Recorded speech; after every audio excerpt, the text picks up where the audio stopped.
Habari, kwa majina naitwa Luiza Boniface Kasubi, ni mfizioterapia katika hospitali ya rufaa ya mkoa wa Dodoma. Niko hapa kuwaelezea enyi ndugu mnaoishi na wagonjwa wetu na hata pia wazazi ambao ni walengwa na wale wagonjwa wetu. Kama tunavyojua, fizioterapia au mtoa tiba kwa njia ya mazoezi, sisi ni watu ambao tunakaa kwa muda mrefu sana na wagonjwa. Basi, kwa kuwa tunakaa muda mrefu sana na wagonjwa, ningependa kuongea nanyi kwa ujumla.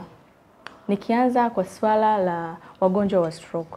Kama tunavyofahamu, wagonjwa wa stroke ni wale wagonjwa ambao wanakaa katika hiyo hali kwa muda mrefu. Basi mimi kama physiotherapist niko hapa kukutia moyo, kukwambia unaweza tena ukanyanyuka na kurudi katika hali yako ya kawaida endapo ukafuatilia mazoezi tiba.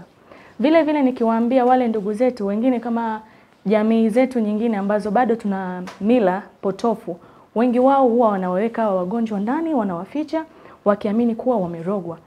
Sasa tunakanusha hiyo na kusema kwamba hapa General Hospitali ya Rufaa ya Mkoa wa Dodoma tunatoa tiba hiyo kwa wale wagonjwa wetu ambao wana matatizo ya mgongo.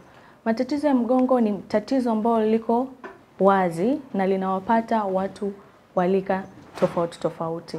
Kwa hiyo usiache kukaa na hayo maumivu, maana hapa hospitali yetu tunatoa tiba ya maumivu ya mgongo, shingo na maumivu ya miguu na mikono kiujumla.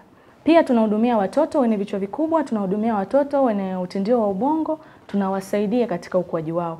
Tukiongelea wagonjwa wa mivunjiko, kwa hiyo lazima ahudhurie kwetu ili kiungo chake kirudi kirejee au kiwe kamili tena. Na pia katika hospitali jirani au katika watoa tiba kama mimi, napenda kutoa wito kwenu.